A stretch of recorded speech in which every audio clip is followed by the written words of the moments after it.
We've had some exciting days in the last week, I would say, mostly good. Some of the things you're reading about in Los Angeles, thank goodness we sent out some wonderful National Guard. They've really helped in a lot of problems they were having out there. They were afraid to do anything, and we sent out the troops, and they've done a fantastic job. So I want to thank them very much.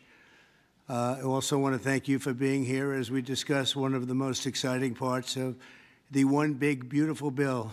It is indeed a big, beautiful bill, and it's doing very well.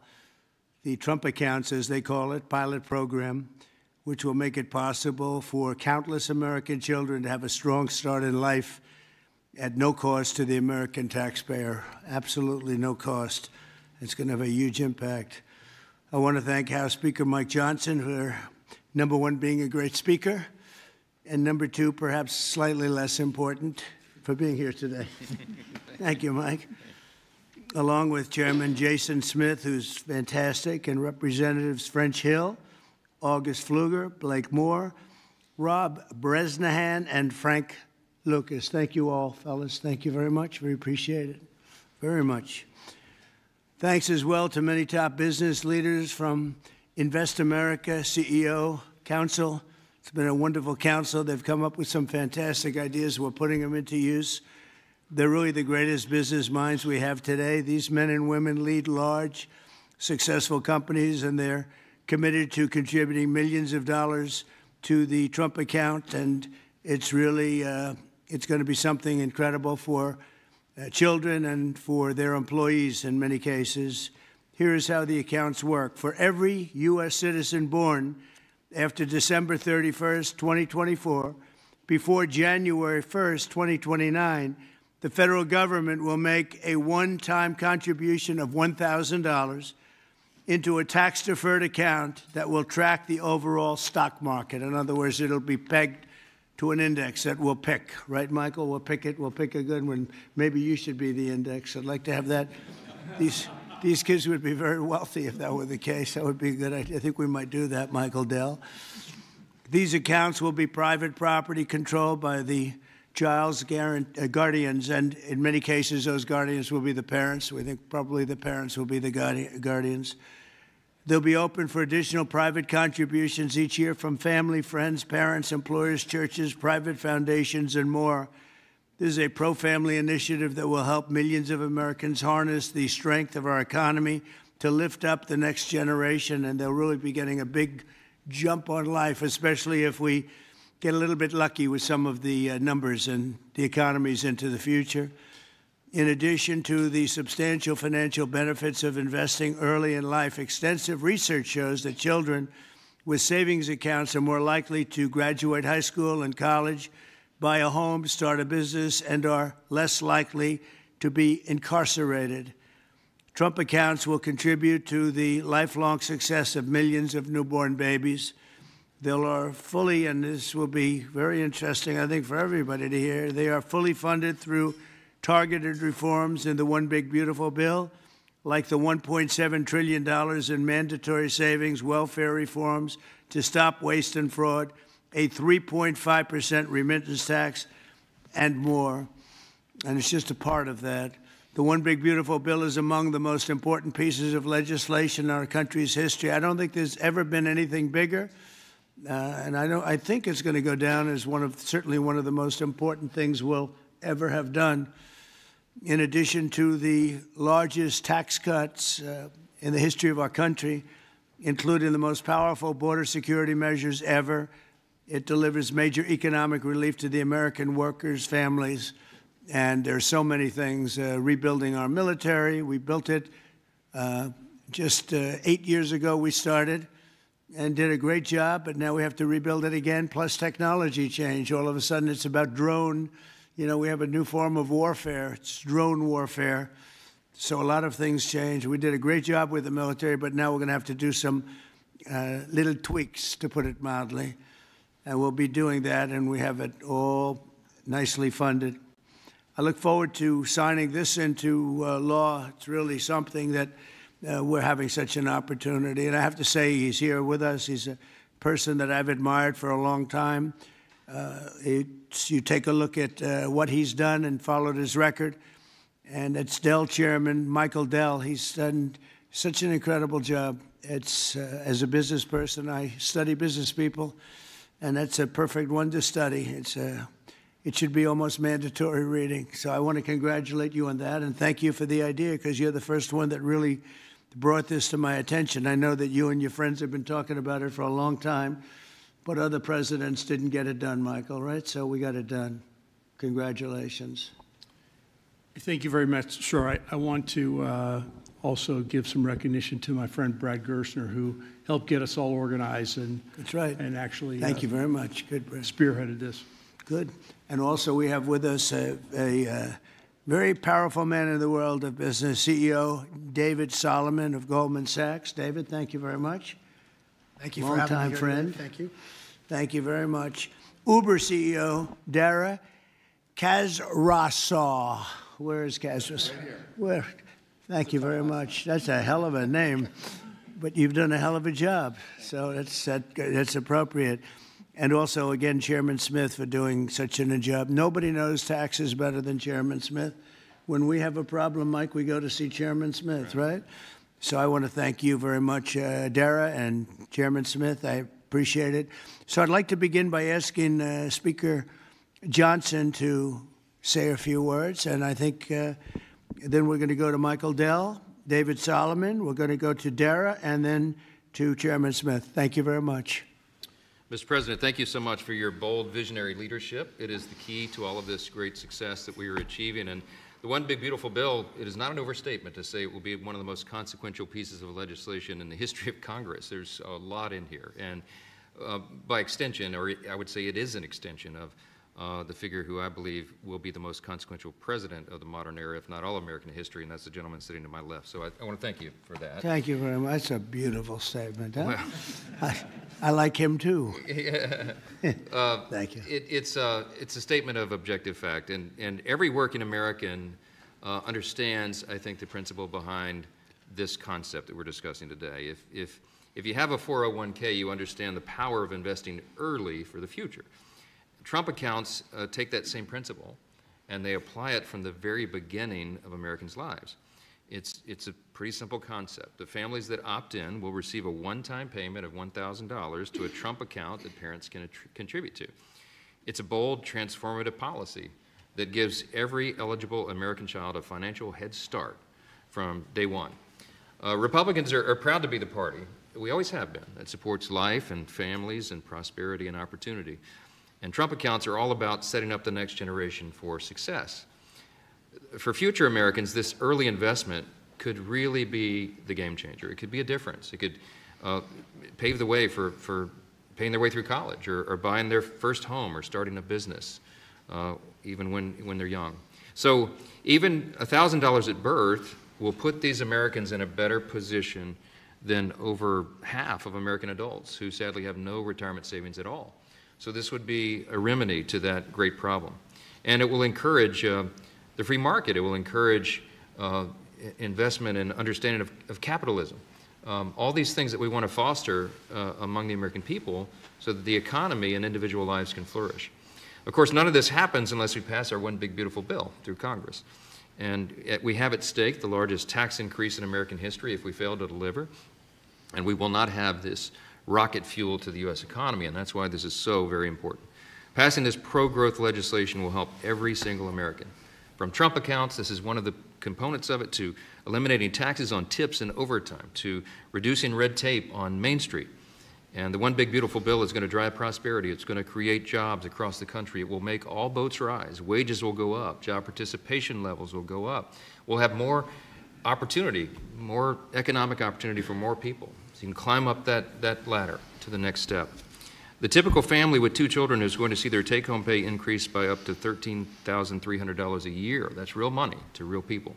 This legislation is geared for hardworking Americans, and it is going to help everybody. And we are excited to deliver it. It can't happen soon enough. We are very close now to that finish line. After about 14 months worth of work that's gone into this, we're excited that we're almost there.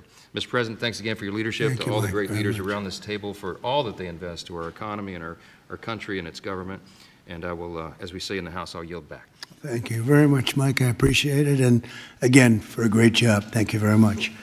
Michael, please. Thank you so much, Mr. President. I believe this is an incredible moment for all of us here today, and it's wonderful to be with some of the leaders of the most successful companies in the world as we come together to invest in the future of our country. We see the Invest America Act and the establishment of these Trump accounts as a simple yet powerful way to transform lives.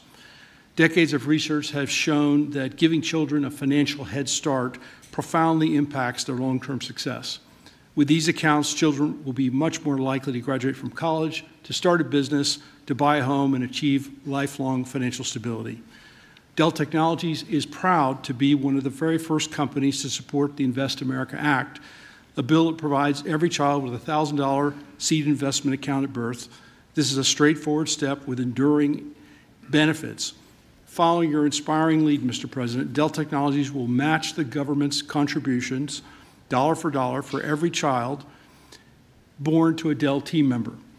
This isn't just a new benefit. This is an investment in our people, their families, our communities, and America's future. And it embodies our core belief that opportunity should begin at birth. My wife, Susan, and I, also through our family foundation, have been closely studying the Invest America Act. And assuming that it becomes law, we expect to make a very significant gift.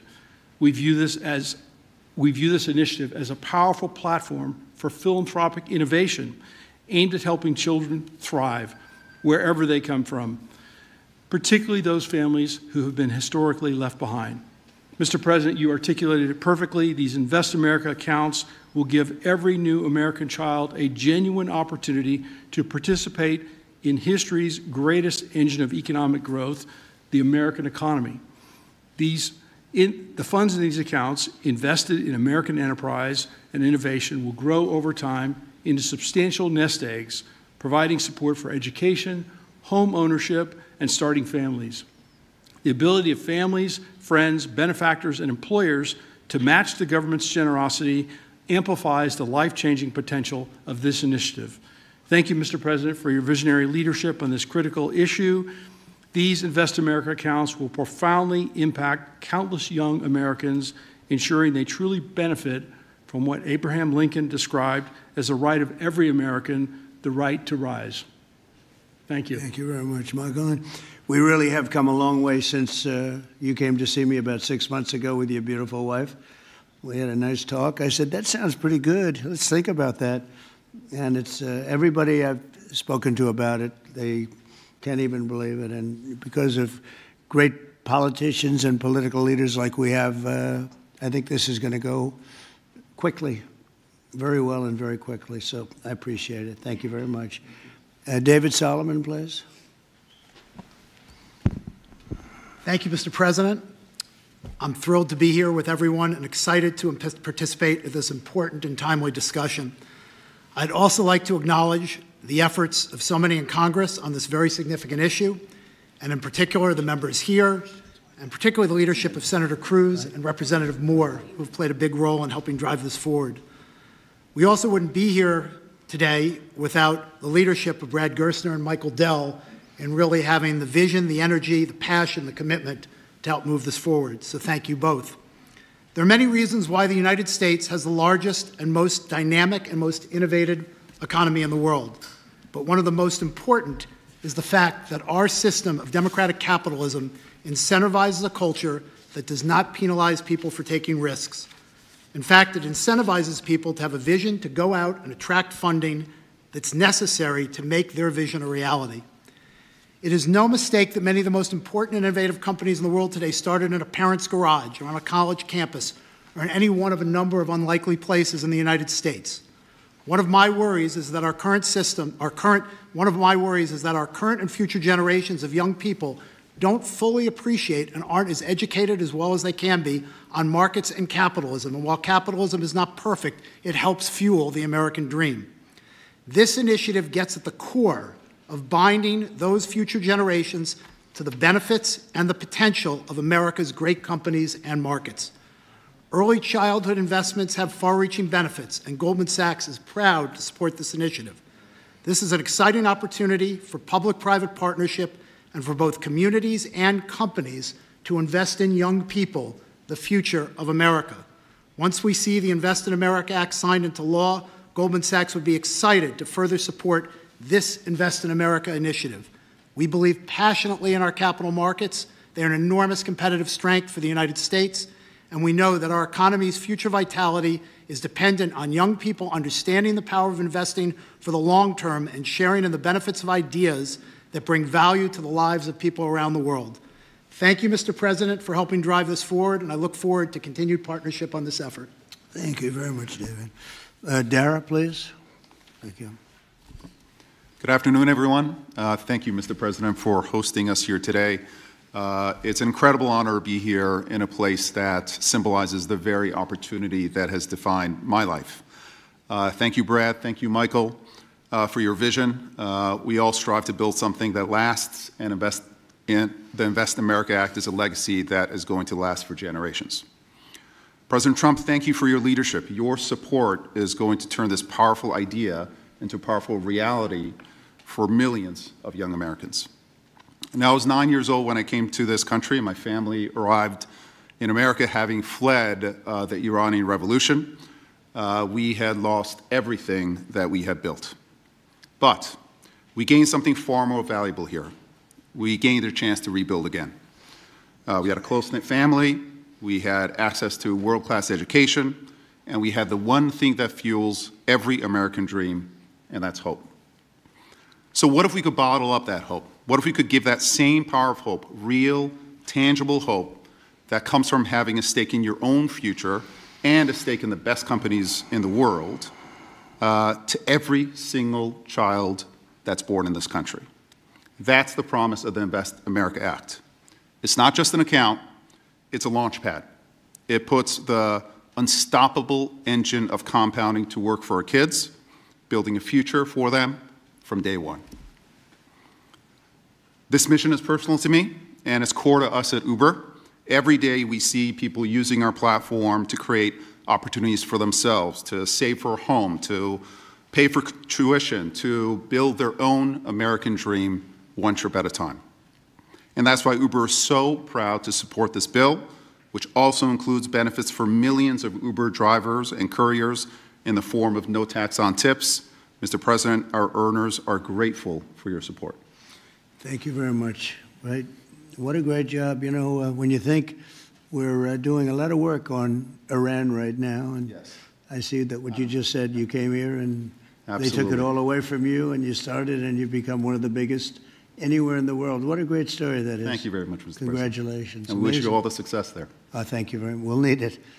We're going to need it for that. That's it. They're tough negotiators. They're great negotiators. Yes. Among the best. Look at yes. you. Thank you very much. Thank you. Appreciate it, Dara. Jason, please. Thank you, Mr. President. I want to first start off by thanking you for your leadership, your vision, your commitment to workers and families throughout this country. The One Big Beautiful Bill would not have been possible without you. And it delivers the largest tax cut in U.S. history, the largest mandatory spending cuts in U.S. history, the most significant welfare reforms in U.S. history, and the largest one-time investment in border security. So it's things to be extremely proud about. Representing Southeast Missouri, I'm extremely proud about how you're delivering for working families. No tax on tips. A waitress like the waitress in Nevada that talked to you about no tax on tips, and the other 4 million tipped employees in the country, they will see an extra $1,700 in their paycheck because of the no tax on tips. That's significant for someone who's just trying to put food on their table and clothes on their backs. The linemen working overtime to restore power will get an additional $1,750 into their paycheck. Seniors will get $72 billion in tax cuts. The Trump investment accounts will be a game changer for new parents, even before their newborn baby can walk or talk. Their child will have money saved to one day learn a trade, start a business, or to buy a home.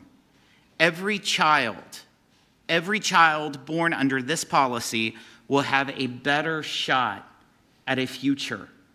It does not matter if they live on a city block or on a county road. This will make a significant difference to their lives, and it's because of your leadership, Mr. President, and we say thank you. Well, thank you very much, Jason, and hopefully we're going to get that through, and we have a certain date picked out, an ideal date. If it takes a little longer, that's okay, but ideally we're going to get by a certain date. And again, I think it's one of the most important pieces of legislation we've ever had before us and that the country's ever had.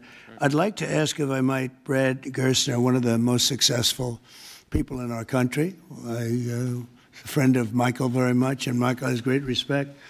And if you don't mind, Brad, I'd like to say a few words, please. Thank you. Well, first, it's a great honor and privilege to be here. We wouldn't be here without your leadership. And for me personally, to be here with my son, Lincoln Gerstner, happens to be named after the gentleman over your right shoulder. Where's Lincoln? Well, he's good looking. He's much better looking than you. What happened? You know, hey, we all want our kids to be better than ourselves. But it was around our small kitchen table that this idea was really born. I started off like Jason Smith in a small rural town in Indiana. My dad had lost everything in 1978 trying to start an auto parts company, and the Japanese were tearing apart our auto industry. We had double-digit interest rates and inflation. Our family mortgaged the house to keep the company going and ultimately lost everything. So I know a little something about starting with nothing. And I know what it felt like that first time you had a little skin in the game, where you thought you had a shot. You went from nothing to something. And like Dara said, that is the great story of America. The promise that there's mobility, the promise we can move up that ladder. But today, we've moved to a society of dependency, right? I saw somebody answer the White House's tweet on this today by saying the answer to socialism is more capitalism. This is more capitalism. Yeah. This is aligning every child in America with the upside of free markets and the benefits. And that is your Main Street agenda, Mr. President. No tax on tips, that doesn't help rich folks. That helps the people who feel left out and left behind.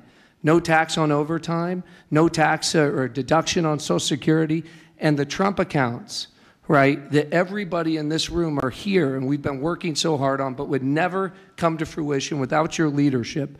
Those will change the game forever. It makes America an ownership society again, because all of those kids will see the benefit of compounding. If you start with $1,000 and $750 is added a year by parents, grandparents, by churches, by the companies in this room who will all contribute to the accounts of the kids of their employees, by the great philanthropists in America. I think $750 is a low estimate per year. I think so. But if you do that, by age 18, Mr. President, these are worth $50,000. By age 30, they're worth $175,000. And if you do it every year of your life, at age 50, they're worth $1 million. You are giving the shot for every American to feel like they're in the game again, part of America with that economic mobility, that dream that led Michael Dell to start Dell Computer in his dorm room, Dara to feel like he had a shot after coming here from Iran, and a couple poor kids from Missouri and Indiana to make it to where we are today. So thank you for your leadership. This would not happen without the reconciliation bill and the work of the many in this room, but spearheaded by the Speaker and Jason Smith, the big, beautiful bill. This is the vehicle to get the Invest America Act passed. So thank you, sir. Thank you very much, Brad. Great job. And nobody knew I was going to call you. He might have done the best job of the group. You've got to think about that, Mike. Good recommendation, Michael. Does anybody have any questions? I think it's something that's really got to be talked about, because it's somewhat of a miracle that we're close to pulling it off. Please. What's the latest estimate on when you think the big, beautiful bill will pass? We put Independence Day as a self-imposed deadline, and we certainly hope, I believe, we can still meet that. It's up to the Senate. The bill's in the Senate's hands now, but spoke with Leader Thune as recently as last night. He's feeling very optimistic. You see the Senate going through the same deliberations we went through in the House, except we had 14 months to do it. They've got a truncated time period to get that done, but as you all know, I've encouraged my dear friends and colleagues over there, don't modify it too much, because we've got a very delicate balance that we reached, and it took us a long time to get there, and we don't want to upset that balance too much. So they're putting their fingerprints on it. I hope it'll be a light touch, and they'll send it back, and we'll get this thing done and get it to the President's desk. And really, we have tremendous spirit. I've never seen anything like it. There's just an unbelievable. We'll always have a couple of people. I don't want to use the word grandstanders. I'd never use such a word, but you'll always have that a little bit. But maybe you won't even have that. Who knows? There's tremendous spirit for this bill. I think like we haven't seen very much, Jason, right? We haven't seen too much. So I think it's going to go pretty quickly. With Prime Minister Netanyahu, you just mentioned Iran. Did you discuss Iran? Very Did you well. discuss the Gaza war? Yeah, we discussed a lot of things, and it went very well, very smooth. We'll see what happens. You know, we're trying to do something with a country we just spoke about, Iran. I think you should negotiate this. You might be better. I think I'm going to send you today. What a good idea. This could have been the idea of the day. We'll have Dara get up and negotiate. They are good negotiators, but they're tough. Sometimes they can be too tough. That's the problem. So we're trying to make a deal so that there's no destruction and death. And we've told them that, and I've told them that, and I hope that's the way it works out. But it might not work out that way. We'll soon find out. Yeah, please.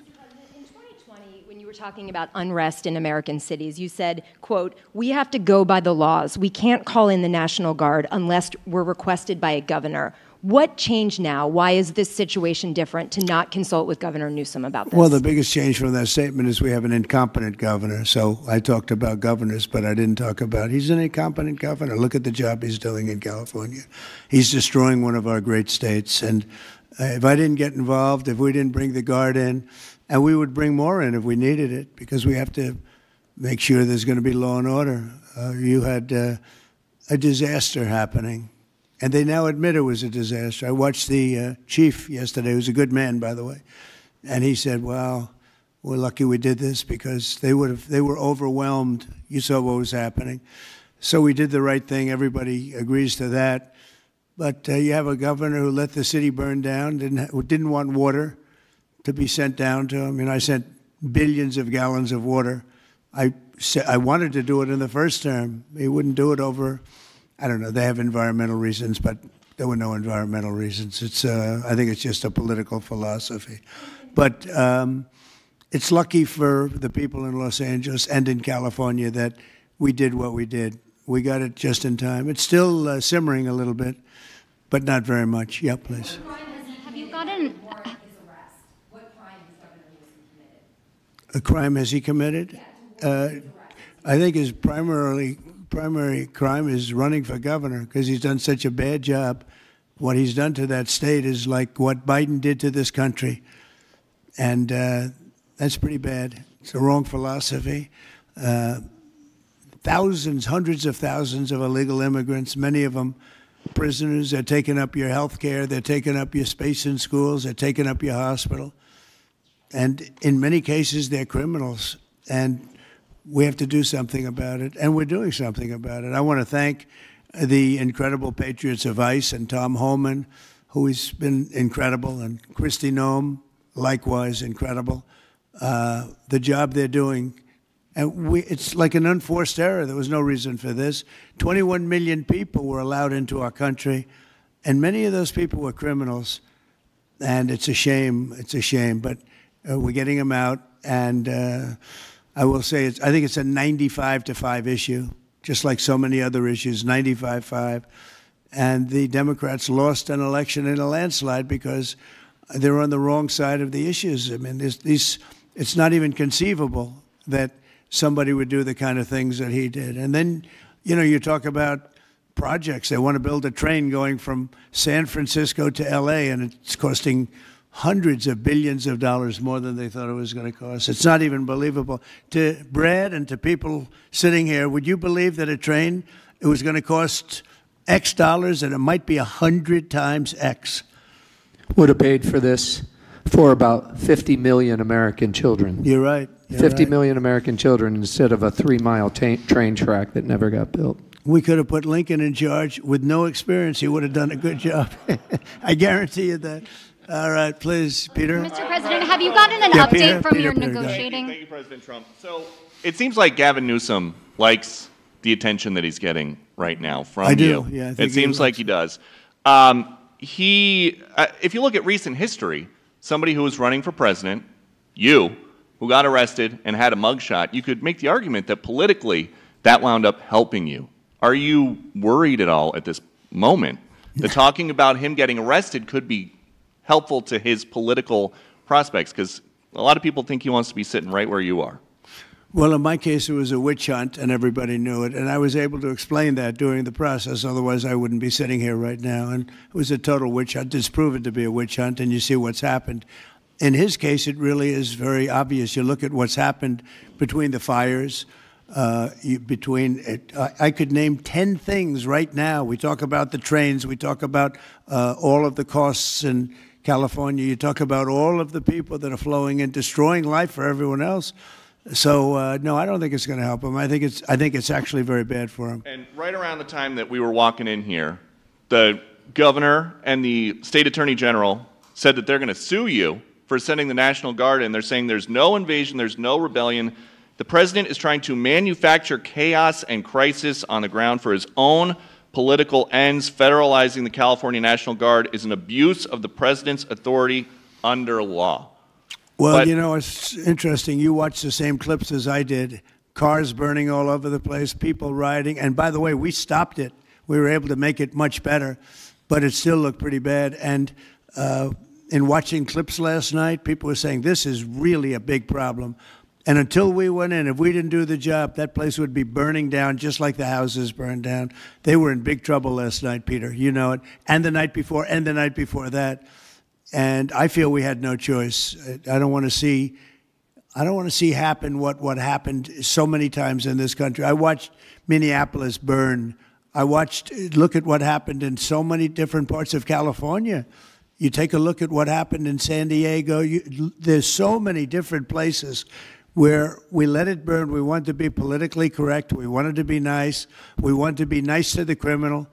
And what you're doing is destroying the fabric of our life in this country. No, we did the right thing. We've been given credit by people that I would least suspect. Why I would say that some of the people that came in and said, thank goodness, they said, some of them, thank God that Trump got involved.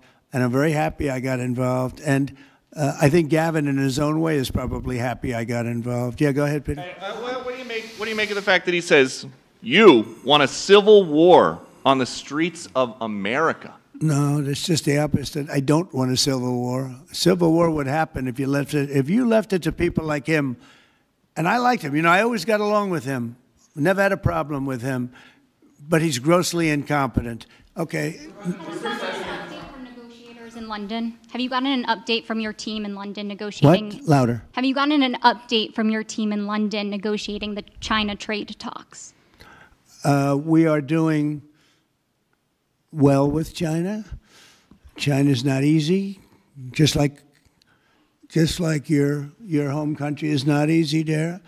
I think we're doing very well. They're over there now. I'm only getting good reports. It's a little early, but they'll be calling in soon. In fact, probably when I get back, I'll have my first call from them. We want to open up China. And if we don't open up China, maybe we won't do anything. But we want to open up China. It'll be a great thing for China, a great thing for the rest of the world. Are you willing to lift export controls when it comes to China? Did you give your negotiators any sort of limitations? We're going to see. Look, China has been ripping off the United States for many years. Nobody charged them 10 cents. No president had the courage to charge China for whatever reason. They didn't want to do it. I took in hundreds of billions of dollars. I put on tariffs on China when I got in first term. And we took in hundreds of billions of dollars. And then I did it again, but I did it for a lot of others. If you look at the stats, the deficit last month was cut in half. everybody was shocked. I wasn't shocked. I think a lot of the people at this table weren't, because they saw the billions of dollars that were pouring in, and the tariffs hadn't even started yet, just about. They were in cars. They were in some countries at a very minor level. And we cut the deficit in half, and it was a big story a couple of days ago. They said, I don't believe, one of the announcers on a business network went wild, said, I can't believe these numbers. Those numbers are good. The numbers are going to be very good. I think we're going to have a great 4 years. You know, we had the greatest economy in history during my 4 years. I think this one's going to blow it away. Yeah. Go ahead, please. Do you have a message for Greta Thunberg, and did she come up on your call with the Prime Minister today? Well, she's a strange person. She's a young, angry person. I don't know if it's real anger. It's hard to believe, actually, but I saw what happened. She's certainly different. Anger management. I think she has to go to an anger management class. That's my primary recommendation for her. Was she kidnapped by Israel, as she says? Was she kidnapped? I find it. I think Israel has enough problems without kidnapping Greta Thunberg. And secondly, are you going to Is that what she said? She was kidnapped by Israel? Yes, sir. Are you going to get rid of the Tesla and the Starlink service that you have here at the White House? No, I haven't heard that. I mean, I may move the Tesla around a little bit, but I don't think we'll be doing that with Starlink. It's a good service. Where are you going to move it to? Move it around. What do you mean? I have a lot of locations.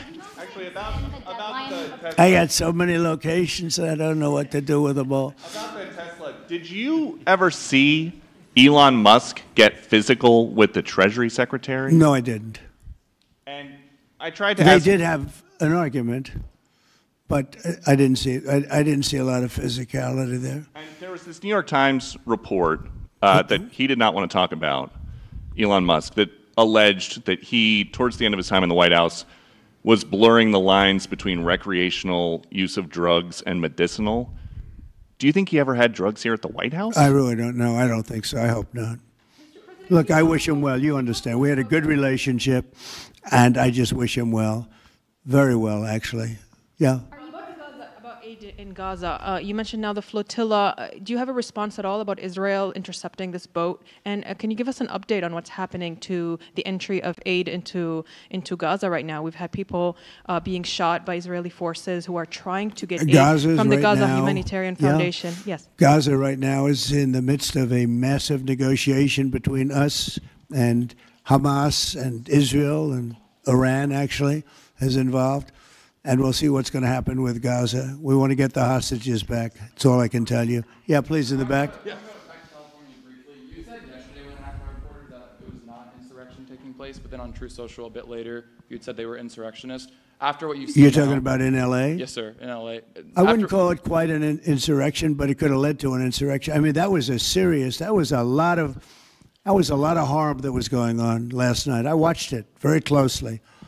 And it was amazing that the job that the National Guard did. And by the way, the police were working very hard also.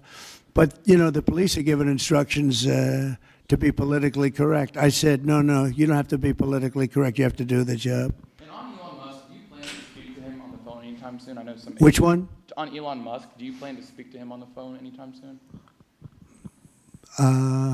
I haven't really thought about it, actually. I would imagine he wants to speak to me. I would think that. If I were him, I'd want to speak to me.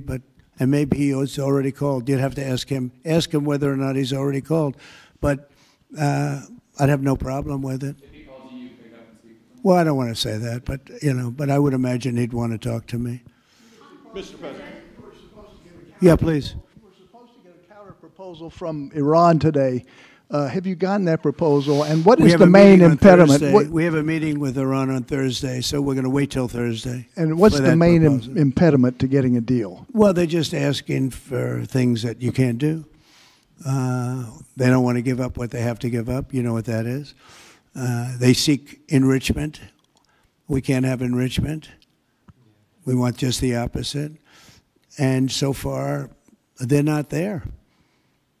I hate to say that, because the alternative is a very, very dire one. But they're not there. They have given us their thoughts on the deal, and I said, it's just not acceptable. So this was the main topic for Prime Minister Netanyahu today when you spoke? I would say, yeah. I don't know what else. I can talk about the weather. You can talk about Lebanon. Pretty much that's the main topic, yeah. Mr. President. We talked about Lebanon also, yeah, we did. What about Lebanon? Well, Lebanon's working very hard. They have a great new ambassador that I put there, man I know very well. He's very smart. I didn't even know he was Lebanese, and I said, why would you want Lebanon? He said, I was born there. I love it. I love the people. I said, you know, it's very dangerous going to Lebanon. There are some ambassadorships that are wonderful. There are some that are dangerous. I said, Michel, his name is. It's a he, Michel, very elegant man. And I said, why would you want this? And he said, because I love my country and I love those people. I said, it's very dangerous. He goes, I don't care. This is not a man that lived on danger. He's a very successful man from here. And he wanted to be the ambassador despite probably a very dangerous situation he's going into. You see what's going on. But I had great respect for that. He loves that country. He loves it. He was born there. He loves the country. Yeah. Mr. President, you've got a big, beautiful parade coming up on Saturday. We do. What's your biggest expectations for that? And I've got a second question in regards to Gavin Newsom. Go ahead and talk about the big, beautiful parade. It's such a, thank you, Brian. It's such a, I think, important moment for this country. You know, 2 weeks ago I was calling people and back and forth with leaders, including President Putin, including French president, including lots of different people. And all of them said, we're celebrating victory in World War II. And I said, wow, isn't that amazing? We're the only one that wasn't celebrating, and we're the one that won the war. Now, Russia did help. They did lose 51 million people, in all fairness. People would say, oh, he's sticking up for Russia. No, they lost 51 million people. And, you know, we can't forget that. But France was celebrating. And, as you know, Hitler made a speech at the Eiffel Tower. But when I spoke to President Macron, he said, oh, we are celebrating the great victory of World War II. And I think that's great that he was doing it. But we're the one that won it, and we weren't celebrating. I said to myself, you know, isn't that crazy? And I think it's time for us to celebrate a little bit. You know, we've had a lot of victories. We won 2 world wars, and then we go out and change the name of the forts where we won the wars. You go out. We win world wars from Fort Robert E. Lee, from Fort Bragg, from all the different forts. And what do? We change the name of the forts because we want to be politically correct. So a lot of them we're changing back. You probably noticed Fort Bragg and others. But I think it's a time to celebrate our military. You know, we've rebuilt our military largely. Little low on ammunition. That's because it goes out very fast to other countries, one in particular. But we'll get that back very quickly. But we have a military the likes of which nobody has. Nobody comes close. We have the best equipment in the world. We make the best equipment in the world.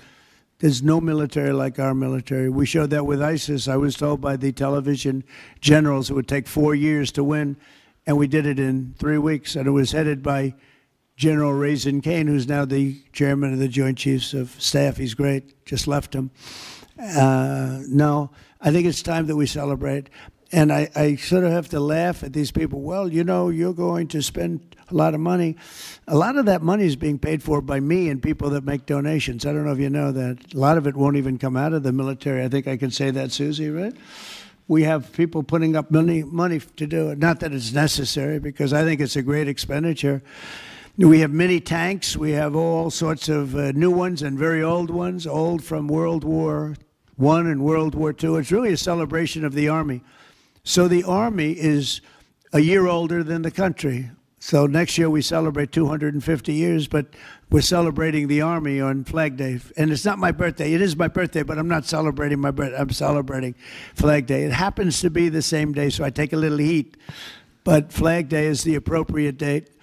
And we're celebrating 250 years of the Army, a great service.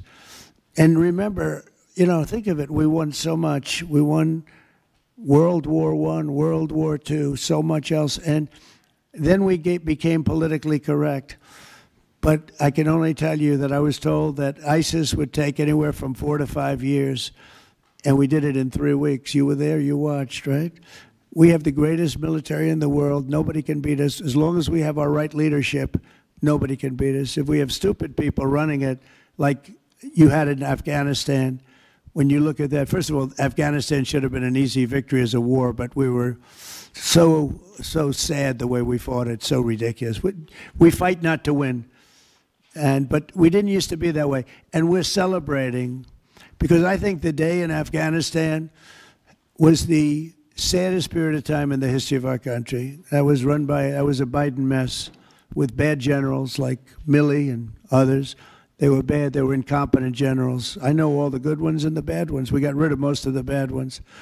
But it was time to celebrate, and that's what we're doing. So it's on June 14th, and it's going to be a parade the likes of which I don't know if we've ever had a parade like that. It's going to be incredible.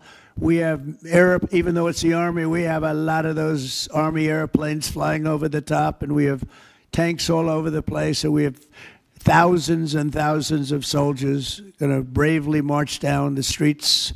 It's going to be a beautiful day, I think, and we're going to celebrate our country. You spoke of leadership, and real quickly, speaking of Gavin Newsom, is he the right leader for California, considering how massive their economy is and all these U.S. investments coming in? Is he the right governor and leader for the future of California and for U.S. investments? I don't think he is. I mean, I think he's done a terrible job. And, you know, he's a guy, I always got along with him. You look at his past statements about me. I was a great president. I always took care of California, you know, all that. But I'm just talking on results. You look, you know, he has the advantage of beautiful weather, maybe the best weather of any state when you think about it. Beautiful weather, beautiful ocean, beautiful everything. You have all the advantages, and he didn't take advantage of that. And he's let people come in by the millions who are overrunning your hospitals, your education system, and your police. Your police are being overrun. Look at what's happened.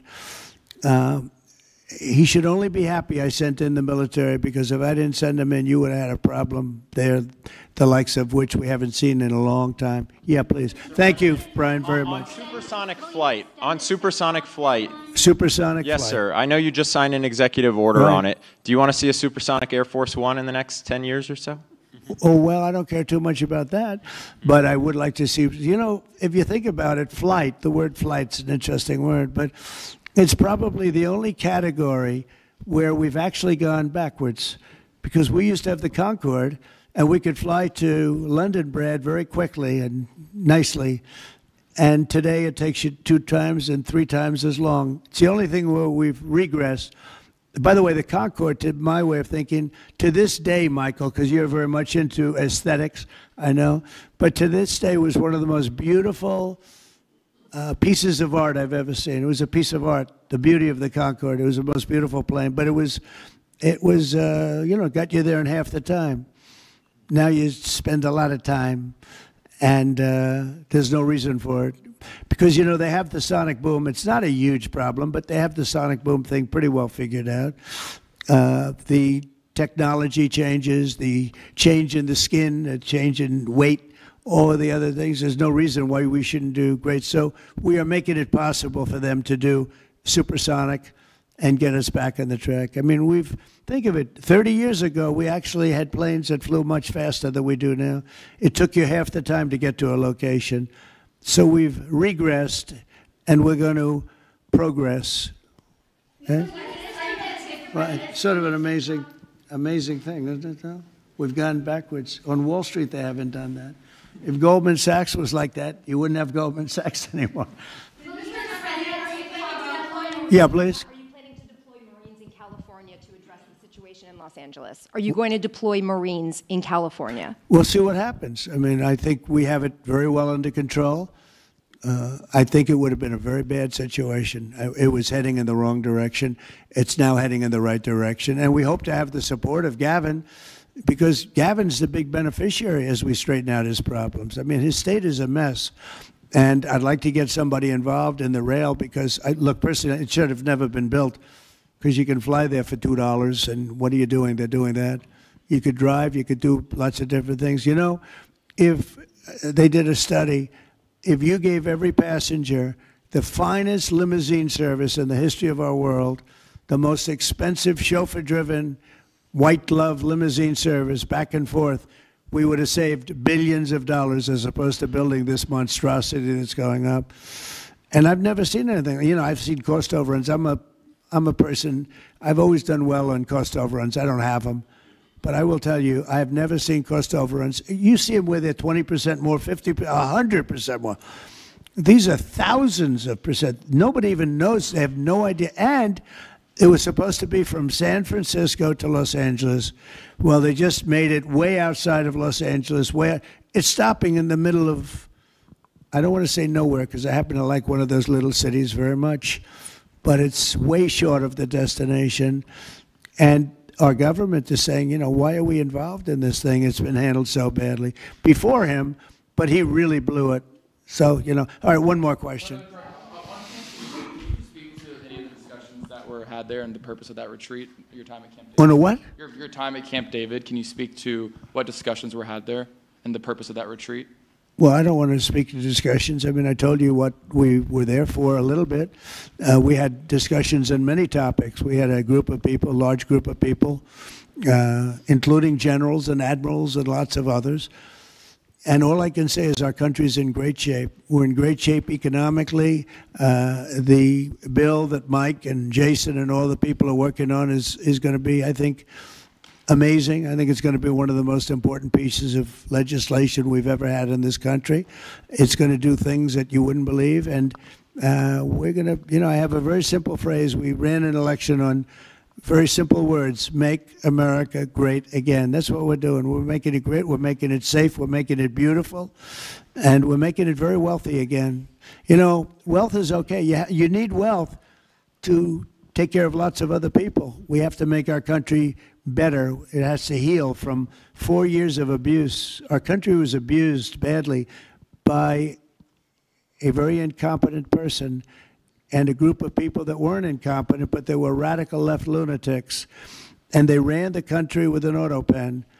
And I hope that law enforcement's looking at that very seriously. That's like a takeover of our country in a certain way, because this guy had no idea what he was doing. You saw that during the debate. You saw that in other cases. I mean, he had no idea. I saw it years ago. By the way, 40 years ago, he had no. He was bad 40 years ago. We're not just talking about.